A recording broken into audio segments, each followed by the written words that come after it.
We have a meeting scheduled for December 14th, and that will be a closed session meeting as we indicated to the public previously. We also have an upcoming meeting on January 11th. This particular board meeting is dedicated to the appeal process, appeal for PCR 2021-0018. And I'd like to welcome Mr. Benjamin Stanley to this process. And at this time, we'll have the liaison, which would be Ms. Shelley, present a summary of the appeal. Good evening. Thank you, Chair Payne, members, Mr. Stanley, and Chief's Office. I will read these in order of the allegations. Allegation 1, during this incident, PSO Ellis, PSO Lockett, and Sergeant Bentley advised you that they are not familiar with the service dog law, as it is not law we commonly deal with. You then provided all officers with the law on your cell phone and they reviewed it. You expressed to the officers that you did not want the pastor to get in trouble, but to just educate him on the law.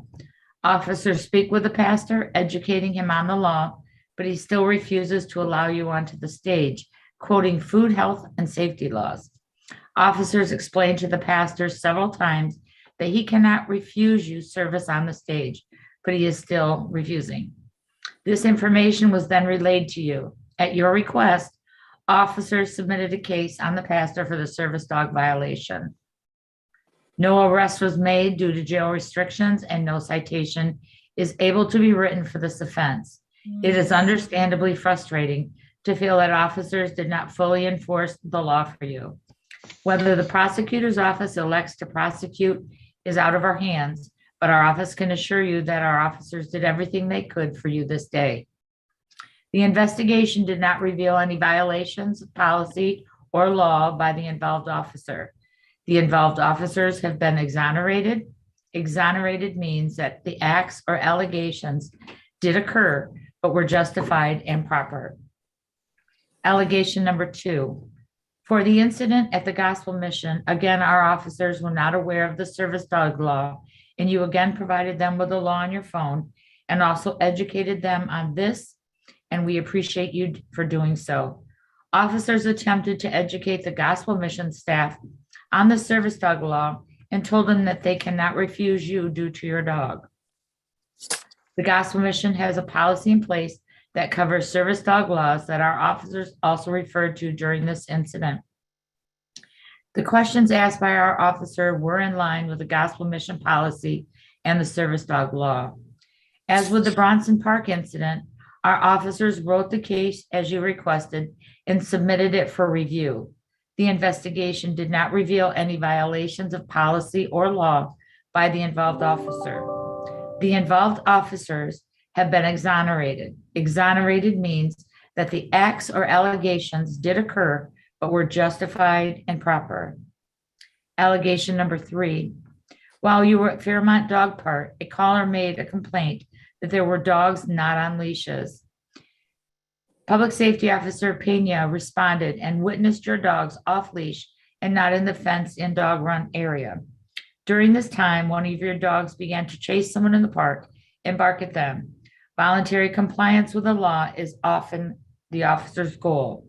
As was with this incident, PSO Pena pleaded with you to put your dogs on a leash, as did the other people with you, but you refused and demanded 2 citations. PSO Pena then issued you a citation at that time for ordinance violation. The investigation did not reveal a violation of policy by the involved officer. Your complaint was found to be unfounded. Unfounded means the alleged acts did not occur or did not involve department members. Allegation number 4. Inspector Giles investigated your complaint into Sergeant Hubble's contact with you and his investigation. You allege that Sergeant Hubble lied to you when he spoke to you about the Fairmont Dog Park incident. At the time of your contact with Sergeant Hubble, he was not aware that you had also called dispatch to report a loose dog, as there were no names attached to the dispatch. You stated you called after officers had left the area to report a loose dog. So Sergeant Hubble believed that dispatch had created a second call for service, but it was later found that they did not, and that they added your complaint into the original call. Sergeant Hubble found this information out after he had spoken to you. Due to you making formal complaint on him, it was not appropriate for him to speak with you any further at that time. Anytime information is told to you that does not align with what was done can be frustrating. With the incident, there was no intent to provide you with false information. There was only a miscommunication in interpreting the dispatch information. The investigation did not reveal any violations of policy or law by the involved officer. The involved officer has been exonerated. Exonerated means that the acts or allegations did occur, but were justified and proper. Sergeant Hubble was handling your various complaints in accordance with Kalamazoo Department of Public Safety policy. Once the investigation was complete, it was forwarded to the Chief of Public Safety for final review. It was noted that Sergeant Hubble did inadvertently provide incorrect information to you during a phone conversation. However, it was based on the information he had available to him at that time. This was not intentionally or maliciously done. Before he was able to remedy the oversight, you filed an additional formal complaint against him. The information was corrected, relayed in the final report to the chief. The Office of Professional Standards recommended that the allegation be closed as exonerated. Exonerated means that the acts or allegations did occur, but were justified and proper. Thank you. Thank you, Ms. Dusick. Mr. Stanley has requested, and his request has been honored, that this hearing be open to the public, and it is open to the public.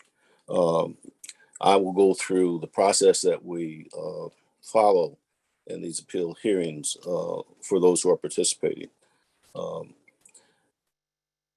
Question to the board. Is there any member of the board who is unable to render an unbiased opinion on this appeal due to a relational, financial, or other conflict of interest? If so, we need to know that now. Hearing no response. We will hear from the appellant and why Mr. Stanley disagrees with the chief's determination of the complaint. That will be first. After hearing from Mr. Stanley, we will hear from the investigators to describe the investigation that was undertaken to inform the chief's finding. Mr. Stanley has requested that the hearing is open to the public. And while the hearing is open to the public, we request, and there's not going to be an opportunity for any public outbursts because we are on Zoom. While there will not be an opportunity for public comments during this particular hearing, all regular citizens public safety review and appeal board meetings are open to the public and offer an opportunity for public comment on any topic. After hearing from Mr. Stanley and the investigator, the board will adjourn and go into closed session. At the conclusion of the board's deliberations and within 15 days of the close of the hearing, the board will prepare a written report to be submitted to the city manager with a recommendation to sustain or amend the chief's findings. The city manager shall have final authority to sustain or amend the chief's findings and will notify the appellant of his determination within 20 business days following the appeal hearing. The next statements are of key importance. There will be no questioning by Mr. Stanley of the investigators who will be presenting and the investigators. There will be no questioning of Mr. Stanley by you. Is there any comment or does everyone understand that requirement? Hearing no comment, I'll move on.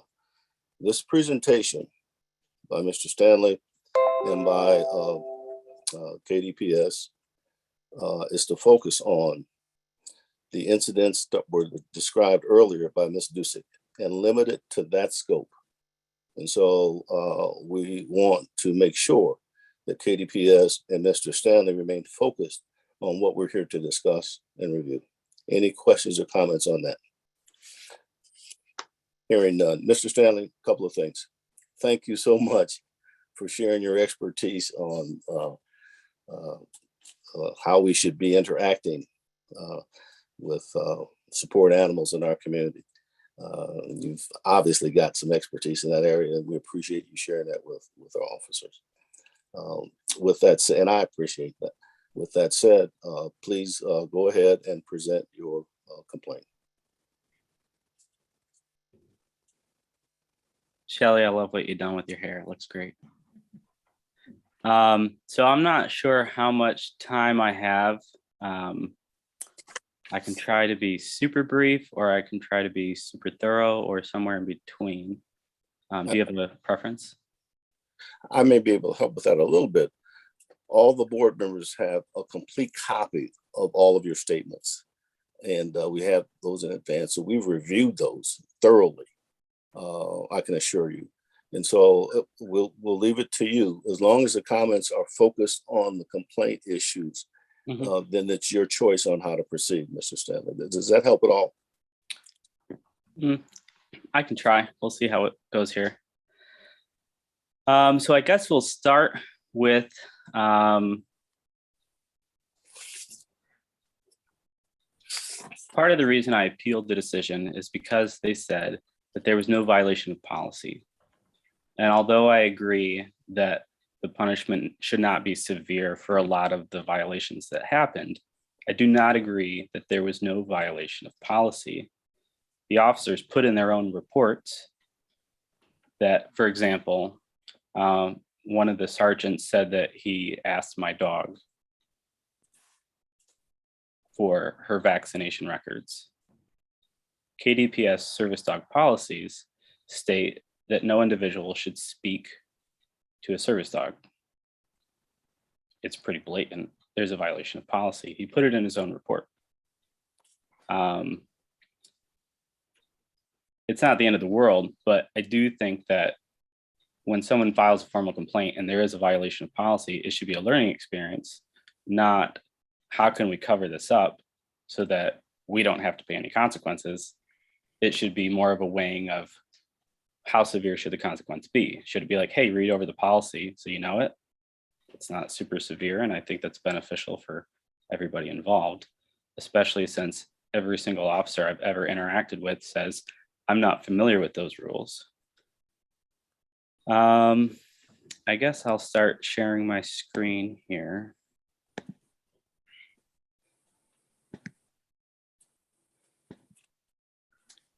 And we will, I guess I'll just look at the service dog one with you guys real quick here. The work or task performed by a service animal must be directly related to the individual's disability. Sometimes when people read this, they think that that means I need to know what your disability is to make sure that I know that the service animal's task is directly related to your disability. But that is inappropriate.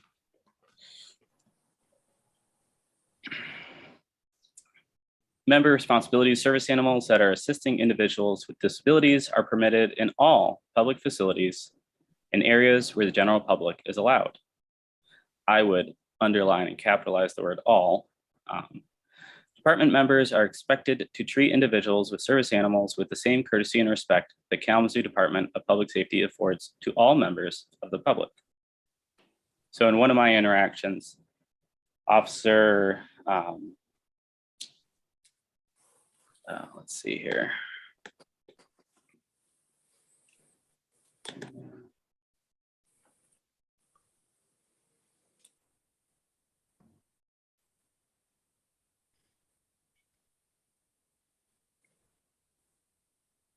Gilmore informed me that he did not see any tags on my service animal and that is something that somebody could be cited for. Although technically he's true. It's both a city ordinance, it's a county ordinance. County doesn't have very many ordinances. And it's a state law that your dog has to have tags on it at all times. But the city commission in 1997 said that the only time anybody would ever be cited with a violation of that is when somebody complained. And the reason I find a concern with Mr. Gilmore bringing that up is because the Kalamazoo Gospel Mission never complained about my dogs not having tags. They simply gave him a copy of their policies, which says that dogs have to have tags on them. Nobody brought it up. Nobody cared that my dog had a tag on it or not. So he went over and beyond saying, like, what else could I find him in trouble for? And then when I brought up that I was concerned that he brought that up, he said, well, I'm not going to arrest you for it.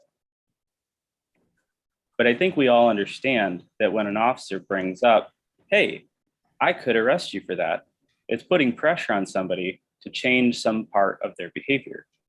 You don't tell somebody, hey, I could do something to harm you and your life, and expect them not to contemplate what type of change you want them to see. All right. So let me go back here.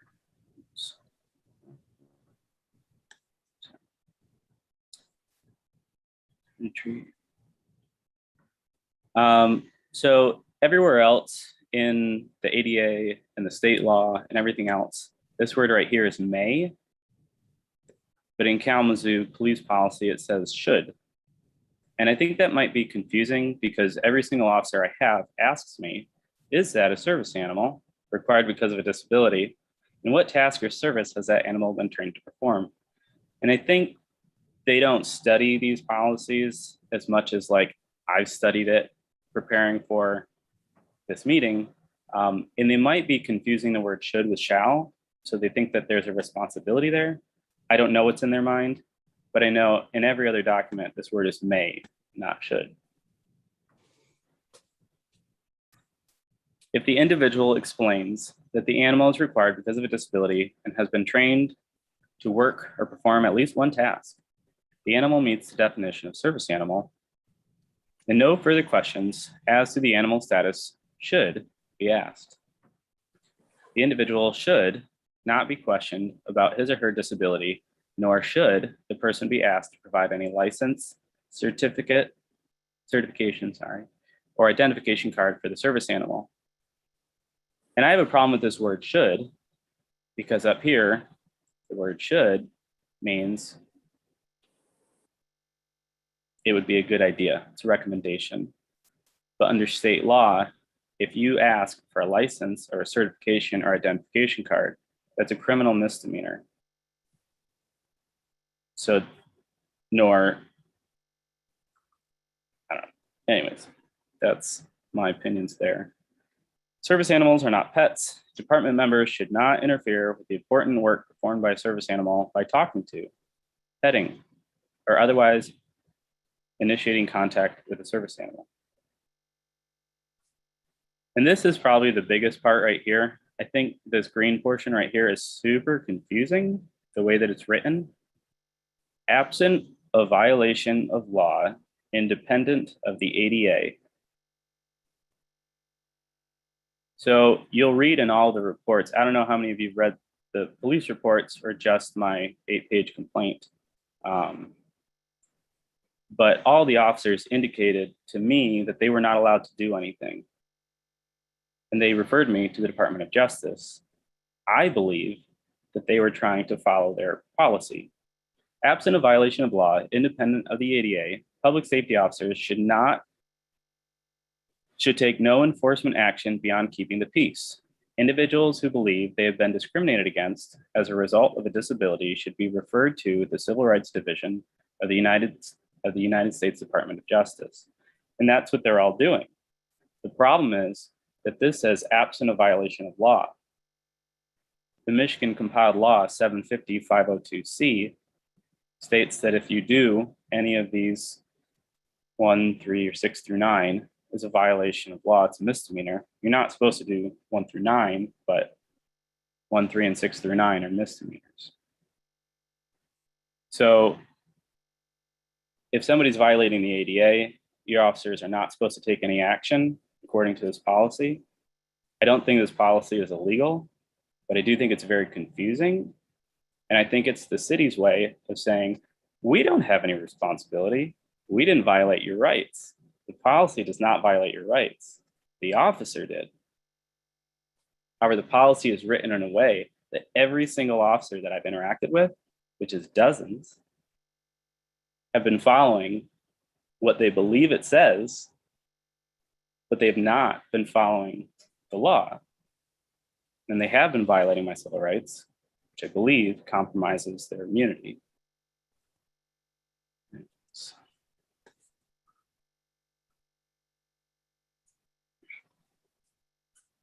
I advise Stanley that the gospel mission is private property and can refuse him service. So let's go back here. Move this. Trespassing.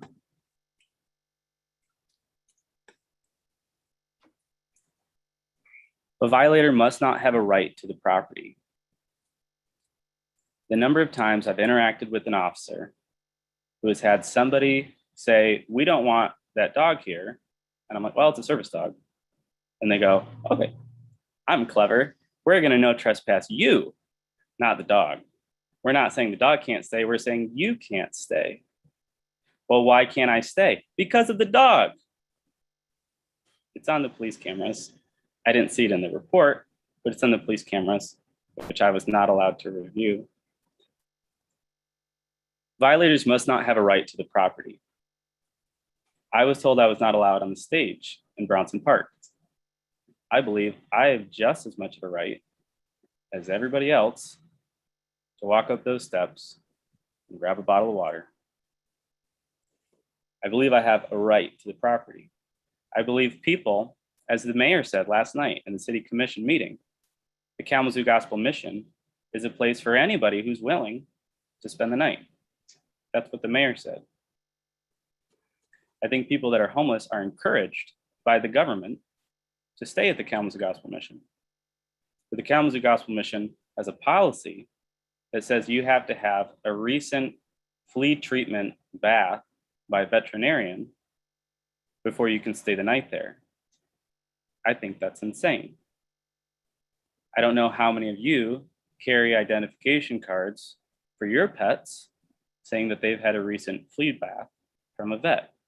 I personally don't know anybody who gets their flea treatment from a vet. Everybody I know buys it online or from PetSmart or something like that. It's way cheaper. So go back here.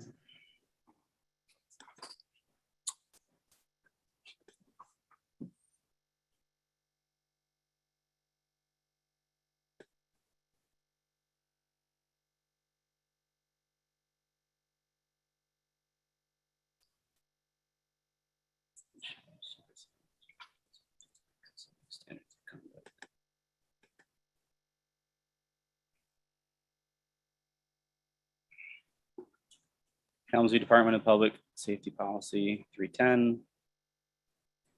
Supervisors shall not knowingly issue orders or directives that, if carried out, would result in a violation of any law or department policy. No member is required to obey any order that appears to be in direct conflict with any federal law, state law, or local ordinance. When I was at the mission, the officers tried very hard to persuade me to leave. The mission staff wanted me to leave. They said they were no trespassing me. You are trespassed. You cannot be here. We're private property. You can't be here. Private property that serves the public has a responsibility to serve anybody that has a service animal, as long as it's under control and housebroken. And they didn't want to. And so the officer said, well, we could arrest you for trespassing. I think that's inappropriate. I don't think you can arrest somebody because they use a service animal. When someone says, I'm no trespassing you because you have a dog, that's a violation of civil rights. No member is required to obey any order that appears to be in direct conflict with any federal, state, or local ordinance. I think that's a problem. I think that's a violation of policy. Supervisors and managers are required to follow all policies and procedures and may be subject to discipline for or failure to be reasonably aware of the performance of their subordinates or provide appropriate guidance and control. Failure to promptly and fully report any known misconduct of a member to his or her immediate supervisor or to document such misconduct appropriately or as required by police. Directing a subordinate to violate policy or directive, acquiescing to such a violation or exhibiting indifference to such a violation, exercising unequal or disparate authority toward any member for malicious or other improper purposes. So I think if your officers are saying, hey, they don't want you here, we will arrest you for trespass. We don't want to. We don't want to take you to jail. We don't want to separate you from your service animal. We would take her to the pound and we take you to jail. We don't want to do that. That puts a feeling inside of me of conflict. Should I obey the laws or should I give in to their intimidation tactics? I recognize that police can use pressure to get people to change their behaviors. And that's what I was asking them to do to the pastor. When I spoke to the officer at the mission, not at the mission, at Brownson Park, I said, I'm just trying to figure out at what point do the police help educate individuals on what the laws are and enforce them, I guess. Yeah, we help educate people. Okay. so I said, at what point do officers educate people and enforce the law? I did say enforce a little bit quieter because my goal is not, I'm not trying to get the guy arrested. I'm trying to be able to use the services just like everybody else. But as Shelley said, as the report said, as the officers said, everybody said, you asked us not to take any action. You asked us only to educate him. That's not accurate. That's partially the truth. Here are two attorneys from the Department of Justice and Civil Rights talking a little bit about this. Guideline, which will come up a little bit later when we talk about some of the cases that we get. A service animal can't be excluded simply because the healthcare staff feel that they are able to perform the functions of the service animal or because they don't see the need for the service animal. And typically you may see staff saying that they either can push the wheelchair around and take the person to the locations that they need to go, or they can treat any of the items that the service animal may be able to do. Again, irrespective of what that function is, that is not a sufficient basis for ever excluding a service animal from an area. And again, care for a service animal, this is in the ADA, Sally talked about earlier, it's in the CDC guidelines as well. The care for the service animal and the control of the service animal is the responsibility of the patient throughout the stay, although the patient can turn to family and friends to help meet that responsibility. So now, we actually want to spend some time talking about the issues and the cases that we have seen in our past few years in the enforcement of our agencies. Let's start out by saying that we actually do see a fair amount of cases involving service animals in HHS. I did look through maybe 35 or 40 of them as we were working to develop our presentation. I didn't actually see any involving animals other than dogs, surprisingly, but I know this does come up often from the Justice Department. But I do want to add, in nearly all of these cases, we did identify compliance concerns, either with how a particular person was treated or with the service animal policy that an entity had in place. So it's important to understand what your rights are, because there will frequently be circumstances where you may be facing a policy or certain actions that may not always be consistent with the law. So I've tried really hard to figure out what the laws are. I've tried really hard to figure out what I'm supposed to do in these encounters.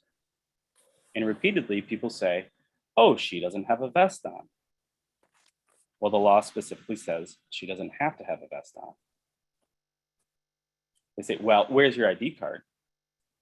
The deputy city attorney, Richard Cherry, and the deputy city manager at the time tried to have me arrested for walking in City Hall with a service dog because I didn't have an ID. You can't do that.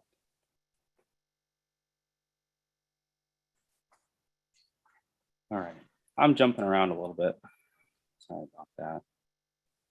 So let's talk about the dog park a little bit. This is the state law. Dog licensing, tags, leashes shall be unlawful for any person. Talks a lot about the dog tag.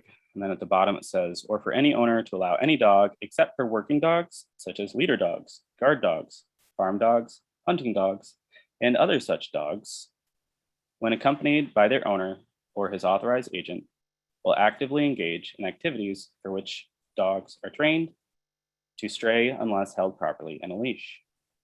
I think what that means is your dog is allowed to stray. It's allowed to not be well trained if it's on a leash.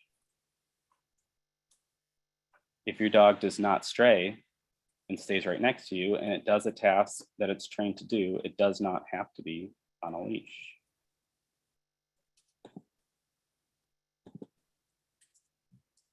This is the city code. It shall be unlawful for the owner of any dog to permit such a dog to be off the premises of the owner, including but not limited to private roads open to the general public and the common areas of multiple dwellings and trailer parks, unless the dog is held securely on a leash. And then I'll bring this up real quick. In 1997, some city commissioners expressed the revised ordinance dealt with an inconsistency with the definitional provisions of animals running at large. And there were a number of situations when owners had their dogs under control, even though the dog was not actually on a leash. Those concerns were addressed at 719B. The changes made it unlawful for any owner of a dog to permit the dog to be off the owner's premises unless the dog was held securely on a leash. However, the requirement would not apply to working dogs and animals. It would not apply to dogs under the immediate control of the owner. A presumption was added that if a dog bit or attacked somebody, it would be presumed that the dog was not under control of the owner. If the city ran into enforcement issues, the city would address. So 719B says this section shall not apply to working dogs, such as leader dogs, guard dogs, farm dogs, hunting dogs, and other dogs, which is not defined at all. When accompanied by their owner, so they can't just be loose on their own, or authorized agent, when actively engaged in lawful activities, so you can't be taking drugs across the border or something, for which such dogs are trained. This section shall not apply to dogs which are under the immediate control of the owner, and provided the owner is in the immediate proximity to the dog. Should a dog, while not on a leash, chase, and I pulled up the definition of chase because we can't all agree on that for some reason. So according to the dictionary, chase means go after with the intent to catch. The policeman chased the mugger down the alley. The dog chased the rabbit. It also means the act of pursuing in the effort to overtake or capture.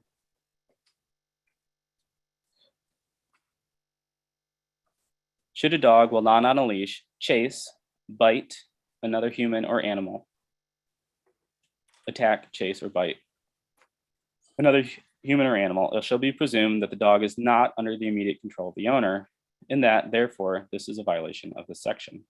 So I don't think that playing fetch falls under illegal, and I don't think that playing fetch is attacking, chasing, or biting.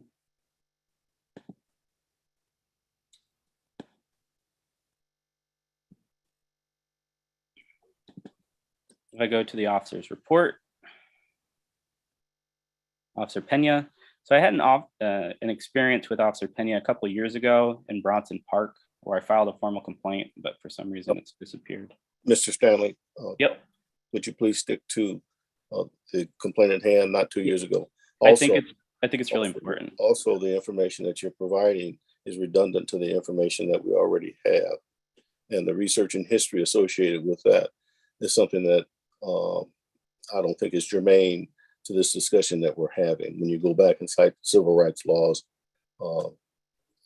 that aren't directly connected to and relevant to this discussion. And I say that only because in the interest of staying focused on what we're trying to deal with here. Thank you so much. So Officer Pena informed me that there was a law that dogs had to be on a leash.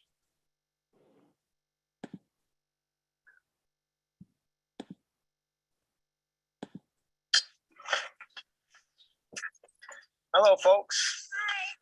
You guys call? Or somebody else call? There's a lady that's called before because we were barbecuing. Yeah. We know we have leash laws. She called about that. Okay. Dogs can be in the park without leashes, can't be outside the park without leashes. 6 foot? All right. Would you mind writing me a citation for that? No. No, don't do that.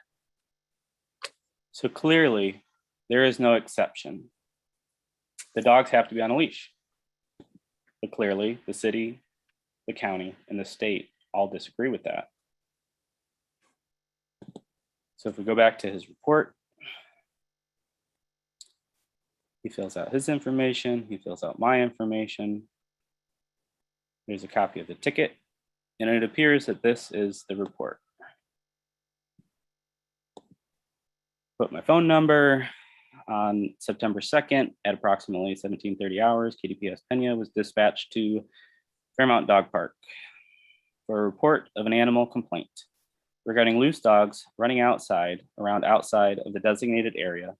Upon arrival, I made contact with numerous citizens in the area and found several leash violations. I requested the owners to leash their dogs outside of the fenced-in area. All complied except for Stanley. He was given the verbal warning and complained and refused to leash his dogs, white and black poodles. Stanley requested that he be cited for the issue, which he wished to do to promote equal treatment. Stanley confirmed the 2 dogs without leashes were his. His identity was verified, and Stanley was issued a misdemeanor citation and advised on how to follow up with the courts.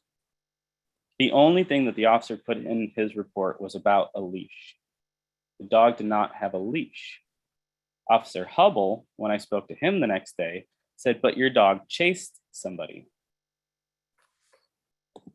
And this is what he's referring to. No.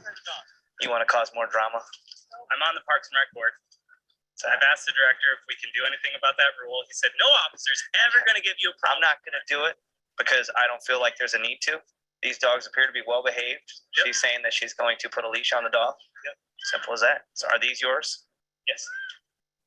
Behaved, but they still need leashes. So right. Are you refusing? I'm not going to get into it. Mr. Stanley? Yes. I'm not going to get into it. Okay. Simple as that. Yep. Do you not want to put a leash on a dog? I want the rules changed. Well then, I think make it happen when you get elected. Right? I'm already on the park board. The park should be able to address it. Hey, come here. Come on. It's a city ordinance issue. Is it a parks issue or is it a city ordinance issue? I'm talking about just for the parks. I think if the dogs are in this part of the dog park, that should be fine. It's a liability issue. So that was my dog chasing somebody. That is a vicious and dangerous animal, not under control. I told her to come to me and she did. He doesn't address that in his report at all. The officer never included any of that in his report. His superior, after I filed a complaint against him for his behavior, changed the report. Somebody who works directly for the chief said, "Oh, your dog chased somebody." That has connotations that most people would think was dangerous. This dog was not dangerous. She was walking up to one of my friends that was walking away to put something in his car. I called her, she came back. Officer Hubble said, "But she walked away." That means that she wasn't under control, which implies if she does anything, she's not under control. That doesn't make any sense. If my dog rolls over and I say sit and she sits, according to his logic, she's not under control. He also says that I asked for a supervisor. I don't know how much of this you want to listen to. Area. They're contained. But I never asked for a supervisor. Have to agree to that liability. I'm not going to argue with you about it. I'm saying put the dogs on a leash. Okay. Do you want to talk to somebody else about it? You're more than welcome to. There you go. Sounds great. Say you guys won't show up. I'll bet you $1,000. When I call the mayor, if I say David Anderson's playing fetch with his dog at Woodward Elementary School, I've already done it twice. Nobody shows up. The laws apply to me, but not to people that have power and wealth in this town. The laws apply to you, and you're not getting a citation. I know he just wants to pick a fight. Well, not Can you really. put a I don't leash? think he wants to pick a fight. I'm not trying to pick a fight. You want to pick a fight with the mayor, which is, you can do what you want. With the mayor. Are you gonna put a leash on him? No, I'm not. There you go. Do we need to write a citation for dogs? All right, if we're gonna go that route, I can call a supervisor and we'll go that route. All right? I've asked to bring it up at the. I'll call for him. I never asked for a supervisor. Can you respond up to the Fairmount Dog Park? I think it goes to show that Officer Pena has, No, I'm out with Mr. Stanley. Say, I don't know how to say supervisor. it, some imagination. Higher. Before he even started writing the citation, my dogs were on a leash. Yeah, he's fighting with us.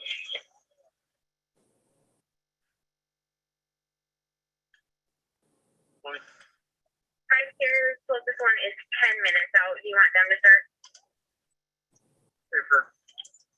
They are en route, 10 minute ETA, I'll cancel life.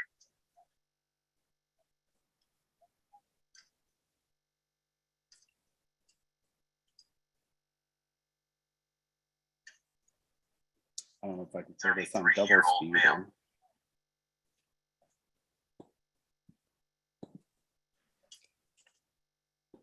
Happy to respond and come out.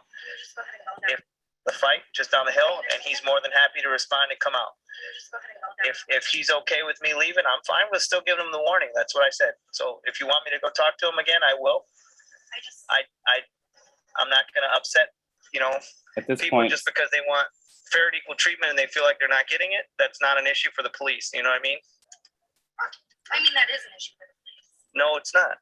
How is that? If he feels like he's above the law or below the law or somebody else is, then maybe somebody else should remove him from office or elect somebody else, right? I feel that the police officer. All right, well, I will continue to write the citation and wait for the officer to come. I don't think that that's in the best interest. And I don't think that is either. So they're on a leash. I'm trying to be really civil here. Yep, that's fine, and I was too. Okay, So I'm waiting for my supervisor to come like he asked for. we're good. No, you're not. Okay, you want to wait over by is it your husband or I don't know who he is to you? I just Okay, patron of the dog. okay. 31, he just left the Mazo. so I mean, you can hear Officer Pena say that he doesn't think it's in the best interest either. You can hear everybody in the dog park saying like, get out of here. There's a car racing down the street going like 90 miles an hour. And there's a bunch of people that are like, go get a real criminal. I don't think that this is bringing positive attention to the police department. I mean, I feel like I've been talking forever here. I could go into standards of conduct, trespassing, temporary custody, handcuffing, use of force. Mr. Stanley, Yep. I can inform you up to this point, your presentation has been very, very informative. And if it's going to be more confirmation of what you already presented, then I would say that you've really given us ample information. So If there's something else that is important to you that the board here, by all means, I encourage you to present that. I'll try and wrap up here pretty quick. Thank Yeah, Report should be sufficiently detailed for the purposes and free from errors prior to submission of approval. All reports shall accurately reflect the identity of the persons involved. All pertinent information seen, heard, and assimilated by any other sense, and any action taken. Members shall not suppress, conceal, distort the facts of any reported incident, nor shall any member make a false report orally or in writing. Generally, the reporting member's opinion shall not be included in reports unless specifically identified as such. Appropriate grammar. When a member responds with offer service. Anyways, so I mean, there's a bunch of policies that I found that were violated. Use of force 1, use of force 2, use of force 3, use of force, temporary custody of an adult, adult abuse, body worn cameras. I mean, but And these are all germane to your complaints. What does germane mean? All relevant and Yeah. informative, additive to the complaint that you filed against So- the department. Yeah, and I don't think that this should come up at the appeal. I think that these things should come up during the complaint. But the chief's office, the Office of Internal Review, found no violations. I don't understand how that's possible. Everybody's exonerated because either they didn't know they were doing something wrong, which feels like a Dave Chappelle skit. Oh, sorry, officer, I didn't know I was violating the law. It's absurd. Thank you for that, but we're focused on the appeal, and that's our responsibility, and that's what we have to do that for the community, Mr. Stanley. So is there anything else additive that you would like to share? Or we can I guess I'll just inform you guys of a couple more clips here about vaccination requests. These are pretty quick. Another issue that we also see quite often, healthcare providers may not require certification or documentation or tags or jackets. No documentation or certification of any sort can be required. We've had one facility that required someone to have a certificate that there was a medical need for the service animal, which is inappropriate for a host of reasons, but in any event, just want to be clear that certification can never be required. Mr. Stanley, may I interrupt you, sir? And I think this also goes back to Yeah, of course. Are these presentations that you're giving us settled law? So these two women, The lawyers, is that settled law, or are they arguing the case? That's the question to you, sir. this is a presentation. It's specifically for access to hospitals, but it So applies. that's not settled law, is that correct?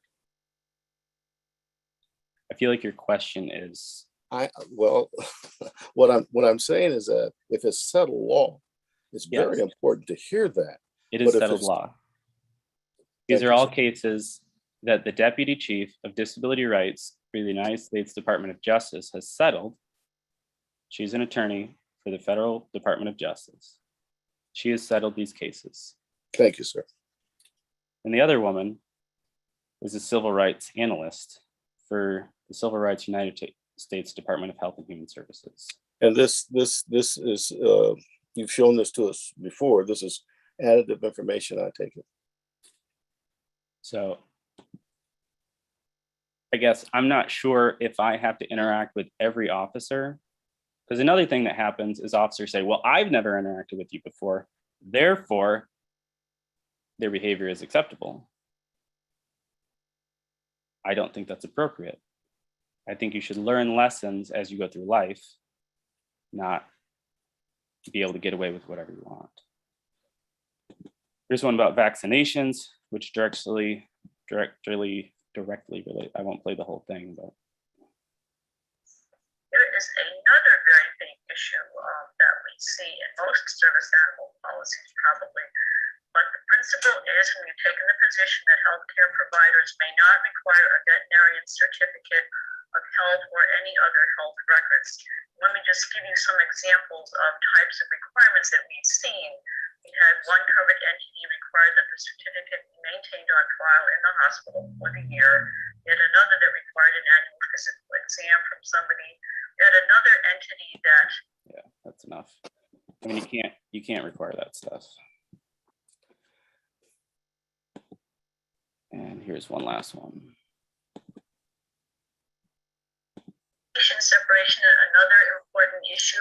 As a general rule, the person with the disability should not be separated from their service animal, and the person with the disability and their service animal should not be separated from other individuals receiving comparable services in comparable circumstances. We did have a case involving what was essentially a business meeting between the person with the disability and their service animal, and the person who was on the staff was afraid of dogs, and so wanted the animal omitted completely from the meeting area. The person with disability appropriately said no, and as a compromise, they agreed to meet in a very large room with the individual and her service animal at one end and the staff person at the other end.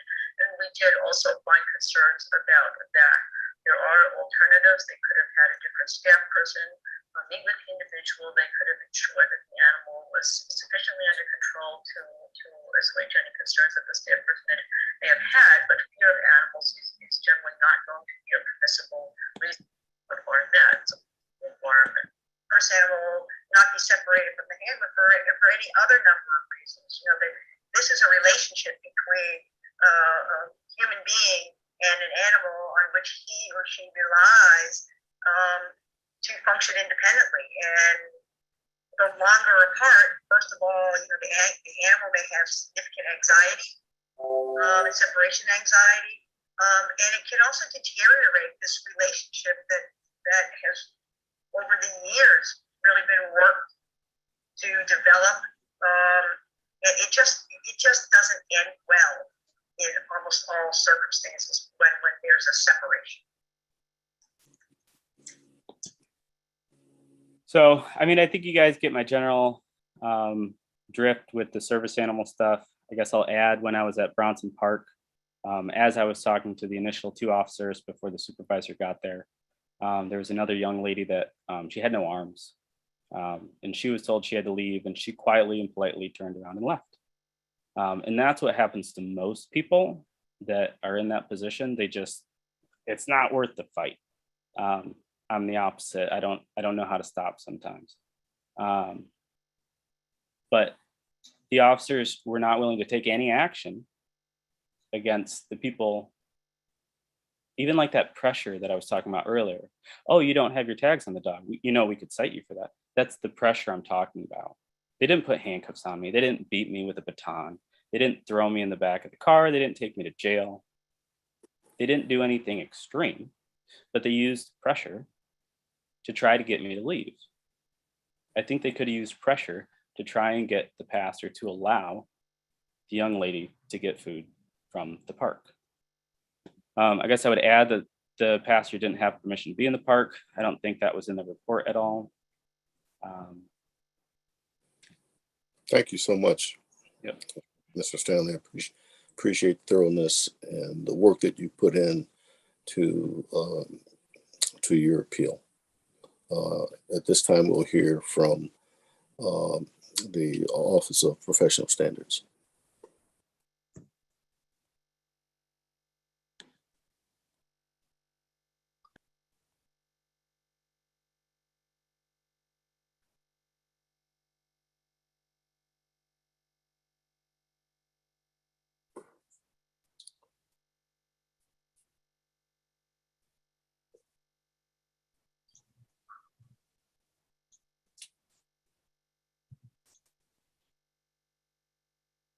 Is everybody able to see this shared screen I have up? Yes. Everybody can hear me too also, I hope. Yes. We can Okay, see great. Thank you. Just want to make sure, double check before you go on. Thank you, Chairman Payne, Director Dusick, and the members of the board. My name is Sergeant Doug Hubble, and I'm currently assigned to the Office of Professional Standards, with this complaint being assigned to me. With me tonight is Assistant Chief Green and Inspector Giles. Tonight, I will go over with the board the allegations made by Mr. Stanley and my investigation into those allegations. This presentation will cover the allegations from 3 incidents that Mr. Stanley made with the Office of Professional Standards. My investigation included reviewing body-worn cameras, interviewing Mr. Stanley on several occasions, and reviewing written reports for each incident. I will go over each incident separately, cover the allegations made in each and what my investigation covered. Again, this is PCR complaint 2021-18. For this, Mr. Stanley filled out a complaint form and submitted it to KDPS headquarters on August 18th, 2021. His report alleged that he has made reports of unlawful discrimination for several years now. He alleged that officers refused to read the service animal law when he provided it to them, and that we threatened to trespass him if he refused to leave a location. Mr. Stanley also alleged that officers tried to intimidate him by asking about dog tags for his dog and telling him that it is a citable offense to not have the dog license. Upon speaking with Mr. Stanley over the phone, he alleged that officers were not familiar with the service animal law, officers did not want to learn the service animal law, and officers refused to enforce the service animal law. For this presentation, I've separated each of the 3 incidents and we'll cover those independently. For the first incident that Mr. Stanley made a complaint on, occurred on July 28, 2021 at 4:13 p.m. This occurred at Bronson Park, which is at 200 South Rose Street. This is the first incident of the 3 that I investigated. For this allegation, I interviewed Mr. Stanley and spoke with him several times after our initial interview at his request. I then reviewed the police reports that were submitted and also reviewed all the officers' body worn cameras. For the second incident that occurred, this also was on July 28, 2021, approximately 5 hours later at 8:56 p.m. And this occurred at the Kalamazoo Gospel Mission located at 448 North Burdick Street. For this allegation, my investigation included interviewing Mr. Stanley, reviewing the police reports that were submitted, and reviewing all the officers' body worn cameras. The third incident that I investigated occurred on September 2nd, 2021 at the Fairmont Dog Park. This was at 1108 North Prairie Street. For this allegation, I interviewed Mr. Stanley. I reviewed the police report and citation, and then reviewed the body camera footage from Officer Pena and also Sergeant Aarons. Next, I'd like to pick each individual complaint separately and talk about my investigation. The first one we'll begin with is the Bronson Park. For this incident, Mr. Stanley flags down PSO Lockett and explains to her that he is being denied food from the Bronson Park stage due to him having a service dog. Mr. Stanley explains that the service animal law, or explains the service animal law to PSO Lockett, who says she is not familiar with the law and not sure what to do about this.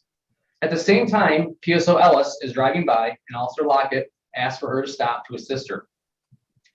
Mr. Stanley then tells PSO Ellis what had happened with the passer on the stage, and then shows her the service animal law on his phone while explaining it to her. PSO Ellis also acknowledged that she too is unfamiliar with the service animal law, as it is a law that our officers do not come across on a regular basis. Mr. Stanley requests PSO Ellis contact the pastor and educate him on the law. He tells her that he does not want him arrested and states it would be, quote, ridiculous for KDPS to arrest him. He also tells PSO Ellis that he knows the pastor excludes service dogs from the mission all the time. PSO Ellis agrees to speak with the pastor to see if a solution can be found. PSO Ellis then contacts the pastor on the stage, who explains that food service laws do not allow non-service dogs on the stage because the animal could have fleas and cannot have the animal around food. He also claims that the dog needs a vest to identify it as a service animal. PSO Ellis then questions the pastor what the difference would be between a dog with a vest and one that does not have a vest when we're talking about an animal having fleas. The pastor still insists that he cannot allow the dog on the stage, but offered to bring Mr. Stanley a plate of food. PSO Ellis tries, but is unable to get the pastor to allow Mr. Stanley on the stage. She then reports back to Mr. Stanley with what the pastor had said. Mr. Stanley then requests a supervisor, so PSO Ellis contacts Sergeant Bentley. Sergeant Bentley arrives and speaks with Mr. Stanley. Mr. Stanley explains the situation to him and asks that Sergeant Bentley educate the pastor on the service animal law. Sergeant Bentley then goes and contacts the pastor. The pastor says that Mr. Stanley needs a vest or identification for his dog, to which Sergeant Bentley explains that the animal does not need anything that identifies it as a service dog, or for Mr. Stanley to show some sort of credentials for the animal. Sergeant Bentley explains the service animal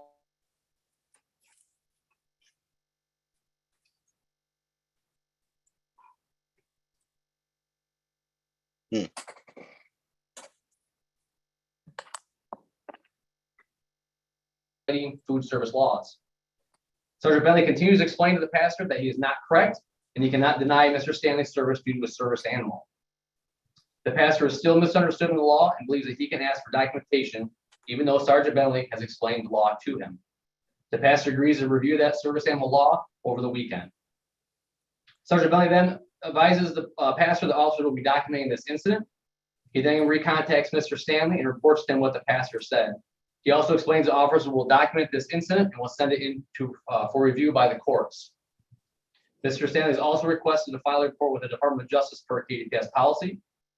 Mr. Stanley then inquires what can be done due to the pastor violating the law. Sergeant Bentley again explains to him that the case will be submitted for review, that no citation can be issued for this charge, and that no arrest will be made. Mr. Stanley then asks Sergeant Bentley what will happen if he goes to the gospel mission night and tries to stay, and he, referring to the pastor, refuses him to allow to stay the night. Sergeant Bentley again advises the officer to respond and submit a case for the violation. Next, I'd like to look at the three allegations that Mr. Stanley had made in reference to the officers. Mr. Stanley alleged that officers did not know the service animal law and that they did not want to learn the law. He then alleged that officers refused to enforce the service animal law. Regarding allegation one, the officers were not familiar with the law. Mr. Stanley was correct with this statement. Although officers are aware of the service animal law, officers were not well versed in the service animal law in its entirety. Officers explained this to Mr. Stanley upon speaking with him. There are roughly 3,000 laws on file in Michigan, which makes it difficult for officers to know every law out there, especially ones officers do not see on a frequent basis, such as this one. KDPS recognizes that our officers are human. We make mistakes just like everyone else. We also recognize that we cannot expect our officers to be 100% correct all the time. Regarding allegation 2, the officers do not want to learn the law. Mr. Stanley shows the officers the service animal law on his cell phone, educating them on it, and explains to them the areas that the pastors violate. The officers took this education that he provided, spoke to the pastor, explained to him that he was in fact wrong. Allegation number 3, officers refuse to enforce the law. Officers educate the pastor on the service animal law, but he still refused to allow Mr. Stanley onto the stage to obtain food. Due to this, officers submitted a civil rights violation case to the prosecutor's office on August 6, 21. On August 9, 21, the case and charges were denied on the pastor. With this case, officers do not have the ability to issue a citation for this offense, as with many misdemeanor charges. Officers could make an arrest, but used discretion and did not. Officers may elect to make arrests for misdemeanor violation or choose to submit cases instead. This is first due to COVID restrictions and trying to limit our close contacts with people. If an arrest was to be made, then the person would have to ride in close quarters in our patrol car and be in close quarters within our facility, subjecting our officers to exposure to COVID for a non-violent crime. Secondly, officers use their discretion to not make an arrest, as the pastor was handing out free food to our citizens, and making an arrest would not be in anyone's best interest. Finally, Mr. Stanley told officers that he did not want the pastor arrested, only to be educated on the service animal law, which was done by officers. Next, I'd like to look at the gospel mission incident. Approximately 5 hours later, our night shift officers responded after the mission called to report that Mr. Stanley was refusing to leave the property. During this incident, Officer Walsh makes initial contact with Mr. Stanley and the mission employee who had contact with Mr. Stanley. The employee says that Mr. Stanley got, quote, an attitude with them when they were covering their policy on service animals, and due to that, he was not welcome for the night and would need to come back in the morning to speak with management. PSO Walsh then explains to Mr. Stanley that due to this, that there is not a lot the officer could do for the night, and as he is saying this, Mr. Stanley interrupts and suggests, quote, you could arrest me for trespassing. PSO Walsh tells Mr. Stanley that officers are not going to arrest him for trespassing. PSO Gilmore has also arrived and contacts the mission staff. He explains to them that Mr. Stanley only has to answer the 2 questions for the service animal, and it appears that he's already answered them for them. Staff states that Mr. Stanley would not provide them further clarification on what the functions the animal provided, as they did not understand what tactile functions were. Due to him not cooperating, they advised him he could not stay the night. The mission policy is then shown to PSO Gilmore at that time. With any incident where there's a dispute between 2 parties, officers become a mediator between the 2 parties, and in order to keep the peace and try to mitigate the situation. Due to this, PSO Gilmore takes a copy of the gospel mission policy, and it is shown to Mr. Stanley. PSO Gilmore then explains the policy to him and asks if his dog has dog tags, as that is a requirement of the mission policy and law. Mr. Stanley shows his current dog tags to PSO Gilmore at his request, but is frustrated that PSO Gilmore is asking questions since the mission did not ask that themselves.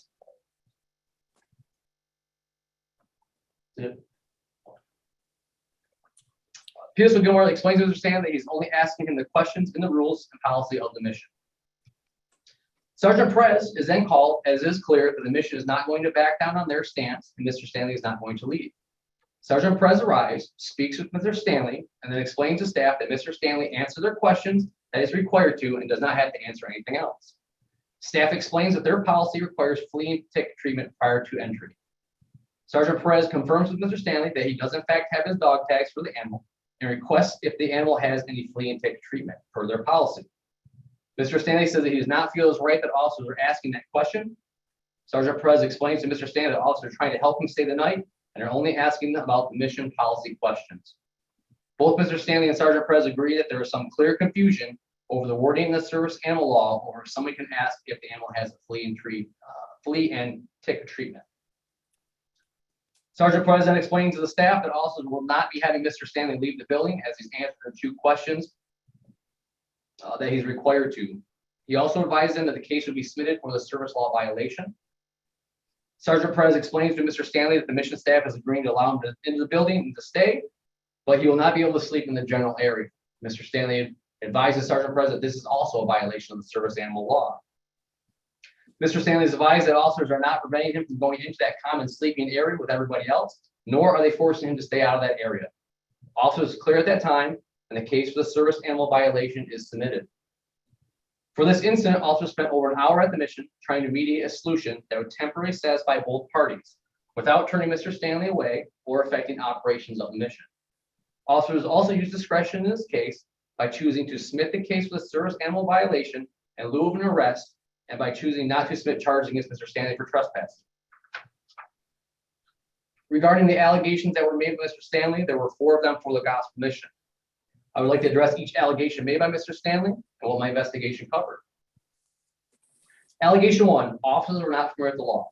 As stated with the Bronson Park incident, Mr. Stanley was correct with this statement, as officers are not well versed in that service animal law. Allegation 2, officers did not want to learn the law. Mr. Stanley shows officers the service animal law on his cell phone and explained them to the areas the mission staff is violating. Officers took this education provided and spoke to the mission staff, explaining them that they could not deny Mr. Stanley the stay solely on the fact that they did not understand what the tactile functions meant. Allegation 3, officers refused to enforce the law. Officers again educated the mission staff on the service animal law, but they still refused to allow Mr. Stanley to stay original. Due to this, officers submitted a civil rights violation report to the city attorney's office on 8/6 of 21. On 8/9 of 21, that case and charges were denied on the staff, stating that Mr. Stanley can file a civil rights complaint with the Department of Justice. For allegation 4, officers threatened to arrest Mr. Stanley for trespassing. During this incident, Mr. Stanley is the first person to mention trespassing and tells officers that they can arrest him if he refuses to leave. Officers did, during this contact, tell Mr. Stanley that if he were to be banned from the mission, then he could be arrested or cited for trespassing. All involved officers told him that they did not want that to happen and would not be enforcing that with him. This was not to intimidate or harass him, only to explain to him what would happen if he were to be banned from the mission property. Recognizing that officers were not very familiar with this service animal law and seeing a training opportunity, Sergeant Bentley, on his following shift, sent out an email on 7/29/21, which again was the following day, advising all officers of the service animal law, the KDPS policy, and a link to the service animal law for review and additional training so that we can better be versed with it. Finally, I would like to discuss the Fairmont Dog Park incident that Mr. Stanley made some allegations on. For this incident, PSO Pena, who is assigned to the district that the dog park resides in, arrives after he is dispatched to the park after a refused caller reported that dogs were off leashes outside of the dog run area. The caller did not give any names of who was in the park with dogs off leashes. He arrives and Mr. Stanley's 2 dogs are not on leashes in the picnic area of the park. They are not in the fenced-in area of the dog park where dogs are allowed to be off leash. There are 2 other dogs and they're also not on a leash. The owners of these dogs appear to be with Mr. Stanley. Mr. Stanley is advised of the leash law by PSO Pena. Mr. Stanley responds that he does not agree with the law and that the Parks and Recs Board president said KDPS would never write him a ticket for it. Mr. Stanley refuses to place his dogs on a leash and tells PSO Pena to write him a citation. The female that is with Mr. Stanley, whose dogs are also off leashes, puts her dogs on leashes at that time and complies with the ordinance and PSO Pena's request. PSO Pena tells Mr. Stanley that he does not want to write him a citation and is only requesting that he comply with the ordinance. Mr. Stanley still refuses to comply and again asks for a citation. The female whose dogs were also off leash also tells Mr. Stanley that he does not want to get a citation and tells him to put his dogs on the leash. During their conversation, one of Mr. Stanley's dogs does begin to trot away from Mr. Stanley towards a parking lot and barks at someone walking in that parking lot. Mr. Stanley hears his dog bark and calls out to it and it returns to him. Due to Mr. Stanley refusing to comply and demanding a citation, PSO Pena issues Mr. Stanley a citation. Mr. Stanley then demands a second citation, saying that both dogs were off leash. PSO Pena advises Mr. Stanley he is not going to issue 2 citations and that he did not want to issue the first one, but Mr. Stanley refused to comply. During the issuance of the citation, someone from Mr. Stanley's group that he is with puts his 2 dogs on the leash. Since PSO Pena had already witnessed the violation in his presence, he continued with the issuance of the citation. Sergeant Ayers then responds as a supervisor as PSO Pena could see that Mr. Stanley was not satisfied with his contact with him. Mr. Stanley again requests 2 citations, stating that he had 2 dogs off leash. Sergeant Aaron's advised Mr. Stanley that he will not issue a second citation and his dogs appear to be on leashes currently. Mr. Stanley tells Sergeant Ayers that he is refusing to put his dogs on a leash, that the leashes are not his, and he did not put the dogs on, or did not put the leashes on his dogs. Sergeant Ayers tells Mr. Stanley that he did not witness his dogs off the leash and will not issue him a citation. Mr. Stanley begins to walk away and states that he's going to go take his dogs off a leash. Mr. Stanley then walks back to his patrol car and leaves the area and in his contact with Mr. Stanley. I know we've already seen some of these ordinances already tonight. A couple of ordinances that we looked at for this investigation was the 3324 leashing of dogs. It says all dogs, if you could pay a look to the yellow section for me. All dogs must be securely held and controlled on a leash no longer than 6 feet in length, except in such areas as the city may post and identify by appropriate signs as permitting dogs to be at large. Then subsection 2, this subsection should not apply to city parks that are designated as dog parks. Dog owners must, however, abide by the specific rules posted in those dog parks.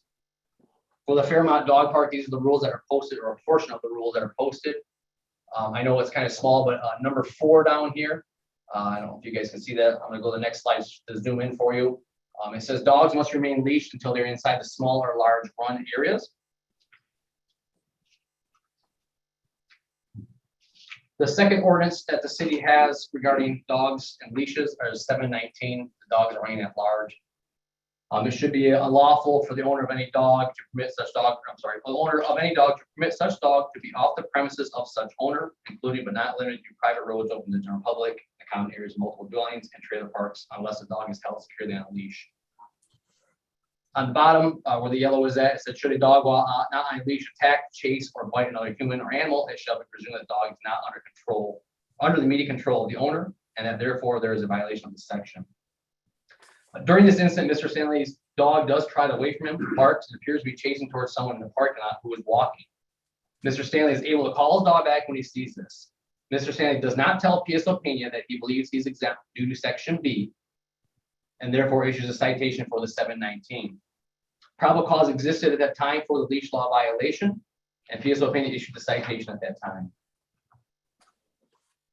The allegation made by Mr. Stanley was that a citation was issued with no law being broken. Again, during this incident, Mr. Stanley had 2 dogs off leash, which is in violation of City Ordinance 719 and 3324, as they were previously shown. PSO Pena asked Mr. Stanley to put his dogs on leashes multiple times, but he refused. Mr. Stanley demanded a citation as soon as PSO Pena explained that dogs need to be on leashes. PSO Pena offered Mr. Stanley multiple opportunities to put his dogs on leashes, but Mr. Stanley still refused. Mr. Stanley was in violation of the city ordinance for leashing of dogs, and PSO Pena issued a citation correctly for that violation.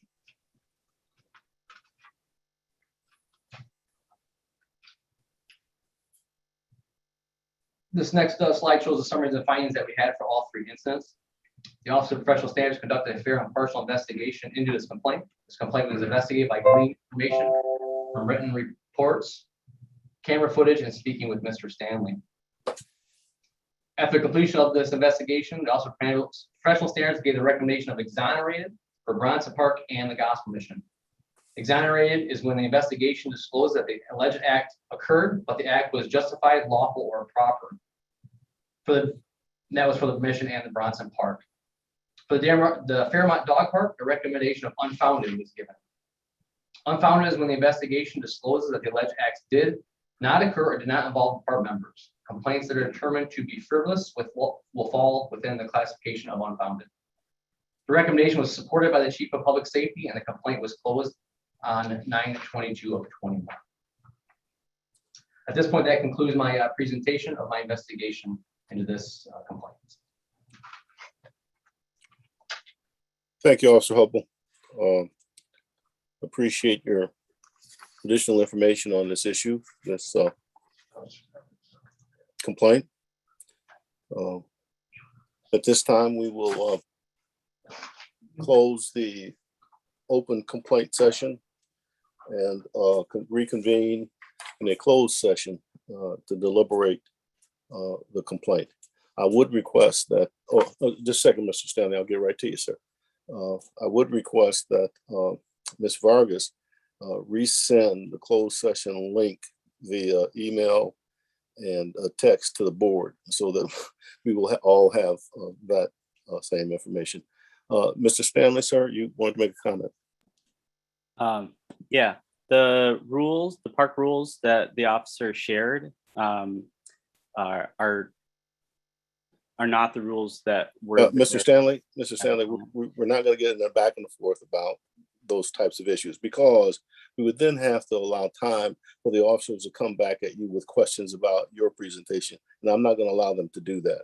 So I'm not going to allow you to question their presentation. Is that okay, sir?